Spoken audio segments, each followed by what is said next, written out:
Pak Arif dulu nih, Ya, bagaimana urgensi mungkin bisa ditambahkan Pak Arif tentang urgensi, terutama lokasinya juga nih. Kita kan belum berbicara silakan. tentang urgensi dan kenapa terpilih di lokasi baru yang ada di Kalimantan Timur, atau tepatnya nanti seperti secara geografis itu ada di mana nih Pak Arif? Silakan Pak Arif. Ya, baik. Terima kasih Prof. Budi, Pak Razik. Ya. Nah, jadi sebelum kita bicara tentang posisi geografis dari ibu kota ini, kenapa sih ibu kota negara itu harus pindah gitu ya? Jadi ini ada apa? Ada sebaran ya tentang jumlah jiwa gitu ya yang ada di setiap pulau-pulau di Indonesia. Jadi saya coba merangkum ya dari beberapa literatur, ada 6 ya, ada 6 mungkin lebih ya. Jadi ada 6 urgensi pindahnya ibu kota negara gitu ya. Yang pertama adalah bahwa kita ketahui 57% penduduk Indonesia itu terkonsentrasi di Pulau Jawa. Jadi Pulau Jawa yang begitu kecil ya dihuni oleh hampir 60% penduduk Indonesia. Itu yang pertama gitu ya. Yang kedua, kontribusi ekonomi ya di Pulau Jawa itu hampir 60% terhadap produk domestik bruto nasional. Ya, dari 60% itu 50%-nya itu numplak di Jalan Tamrin Sudirman gitu ya. Jadi bagaimana enggak Jakarta menjadi satu kota yang begitu berat bebannya gitu ya. Yang ketiga adalah krisis ketersediaan air di Pulau Jawa ya, terutama di DKI Jakarta. Jadi Bapak Ibu sekarang kalau kita ingin menggali air artesis itu udah berpajak di Jakarta tuh ya, dan udah dilarang sebetulnya gitu ya, karena ada nanti faktor yang kesekian adalah turunnya tanah gitu ya. Yang keempat, konversi lahan terbesar terjadi di Pulau Jawa. Bagaimana lahan-lahan pertanian bahkan hutan lindung dijadikan kawasan komersial dan perumahan gitu ya. Itu terjadi di Pulau Jawa dan tiap tahun itu hampir 30% kehilangannya gitu ya. Yang kelima, pertumbuhan urbanisasi ya di DKI itu ya sekarang nih ya udah mau masuk pergantian tahun pelajar ya, berapa ribu mahasiswa baru datang ke DKI Jakarta gitu ya. Jadi sudah saatnya memang kalau melihat seperti ini beban DKI begitu berat ya. Yang keenam, dari konteks geologi ya ada ancaman banjir. Kita tahulah tiap tahun tiap musim hujan ya tanah turun hampir 2 cm sampai 5 cm per tahun gitu ya. Dan gempa bumi yang Jakarta dan Pulau Jawa masuk ke lempengan sesar Indonesia gitu ya. Nah, jadi gitulah kira-kira ya, ada 6 faktor yang sangat urgen ya, bahwa makanya kenapa Bung Karno dari tahun 57 udah berpikir ini gitu. Ya. Ya tidak ada kata terlambat lah kira-kira begitu ya. Nah, berikutnya setelah tadi kita melihat tentang urgensi pemindahan ibu kota dari DKI Jakarta yang sudah sangat berat bebannya, lalu muncullah ya pemilihan kenapa sih Kalimantan Timur gitu ya. Jadi ini dari beberapa lagi-lagi dari beberapa literasi yang saya kumpulkan. Yang pertama, Kalimantan memiliki lahan yang cukup luas dan itu memiliki sebagian besar ya milik pemerintah dan BUMN, sehingga akan mengurangi biaya di dalam pelaksanaan construction-nya gitu ya. Secara geografis ada di tengah-tengahnya positioning sebaran pulau-pulau Indonesia ya. Potensi konflik sosialnya juga cukup rendah ya. Jarang-jarang terdengar ada konflik sosial di daerah calon IKN ini gitu ya. Lalu memenuhi perimeter pertahanan dan keamanan gitu ya. Minimal terhadap bencana, karena di Kalimantan dari beberapa literatur mengatakan tidak ada gunung yang memiliki potensi untuk gempa vulkanik gitu ya. Juga rasa-rasanya tidak mungkin di sana ada gelombang tsunami karena itu ada Selat Makassar ya, kecil gelombangnya gitu ya. Dan dekat dengan kota-kota existing yang sudah berkembang. Di sana ada Balikpapan, ada Samarinda, ada Kutai Kartanegara gitu. Nah, jadi itu kira-kira kriteria pemilihan Kalimantan Timur. Tentunya saya karena background saya arsitek, jadi lebih banyak bercerita tentang physically dan planning gitu ya. Lalu, nah Bapak Ibu bisa lihat di sini nih ya.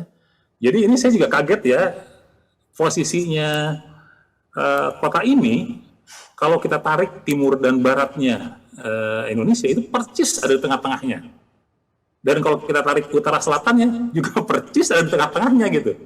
Jadi itu kayaknya itu menggunakan peta geometris ya. Jadi kalau zaman kita SD itu ada buku yang bergaris-garis ya.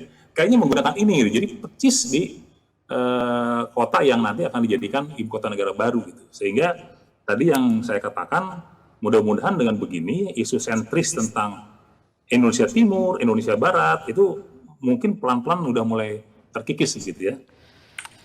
Nah ini kalau kita lihat dari posisi detailnya ya, lokasi IKN itu ada di Kabupaten Penajam Pasar Utara ya, yang dibatasi sebelah baratnya oleh Kutai Kartanegara, sebelah utaranya oleh Samarinda, sebelah selatannya oleh Balikpapan gitu ya. Dan di sana ada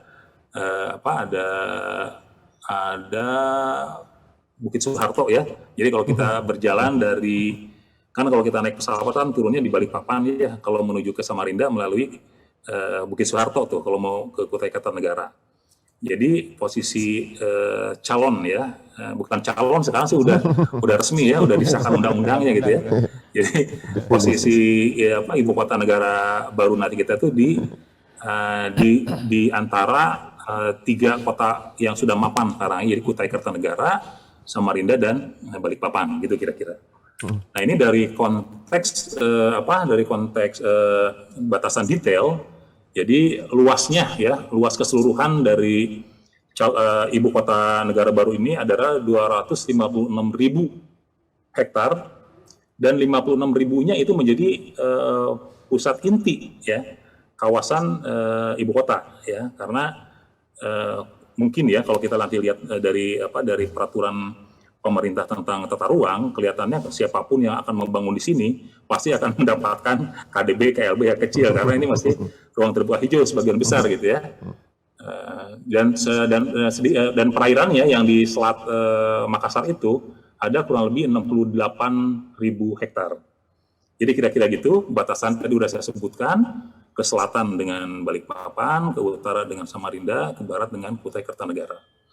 Jadi posisinya si kota baru itu ada mengambil dua kabupaten, Kabupaten Kutai Kartanegara dan Kabupaten Puser tadi ya. Penajam. Itu kira-kira batasan wilayahnya. Dan dari kajian pemenang sayembara dan hasil olahan dari teman-teman di Bappenas sudah keluar zonasi ibu kota negaraannya. Jadi di sana tuh ya kepadatannya kan kalau di Jakarta sekarang sudah hampir 1.000 penduduk per hektar gitu ya. Di sana tidak nanti. Jadi ada 3 kepadatan. Jadi ada kepadatan tinggi, kepadatan sedang, dan kepadatan rendah. Itu hanya diisi rata-rata oleh 100 penduduk per hektar. Jadi ya kebayang ya. Jadi sangat ideal sekali gitu. Dan dari zonasi ini akan terbagi menjadi 3 zonasi, ada kawasan barat ibu kota negara yang akan diisi gitu ya. Itu yang ke arah tadi Kutai Kartanegara ya, akan diisi oleh perkantoran, kawasan bisnis, pusat pengembangan talenta dan perguruan tinggi. Nah, jadi perguruan tinggi itu akan mengisi celah di kawasan barat IKN yang akan bergesekan lah ya dengan Kutai Kartanegara. Sementara kota Kutai itu kan kota yang sudah cukup mapan ya, sehingga mudah-mudahan siapapun gitu ya yang akan membangun kampus di sana mudah-mudahan tidak sesulit yang dibayangkan karena kawasannya sudah lebih mapan dibanding yang timur dan selatan. Yang sebelah selatan itu disebut dengan kawasan inti pusat pemerintahan ya. Jadi dari ibu kota negara ke selatan ya ke arah Puser, ke arah Balikpapan itu adalah tempat pemerintahan nasional dan smart government office ya. Jadi tempat kantor-kantor yang smart gitu ya. Dan ke arah timur, ke arah pelabuhan itu adalah kawasan timur IKN untuk zonasi perkantoran, kawasan bisnis, pusat pengembangan talenta dan untuk pusat wisata karena akan berhubungan dengan pantai barangkali begitu ya. Nah jadi kira-kira gambaran zonasi ibu kota negara kita ini seperti itulah kira-kira Pak Budi, Pak Razik ya. Jadi mudah-mudahan dengan paparan ya geografis ini bisa memberikan sedikit bayangan lah gitu ya bahwa ibu kota negara kita itu adanya di kabupaten mana, di Kalimantan Timur, akan dirancang seperti apa ya. Jadi sebetulnya dari 250.000 itu ya, ini kalau kita lihat dari master plan-nya, dari zonasinya, itu 50% sebenarnya masih ruang terbuka hijau sebetulnya ya, hampir 60% bahkan gitu ya. Jadi nanti konsep desain kawasannya pun akan, tadi yang saya bilang, kelihatannya KDB KLB-nya itu akan sangat kecil gitu ya. Gitu barangkali, sementara Prof Budi dan Pak Razik saya kembali ke studio.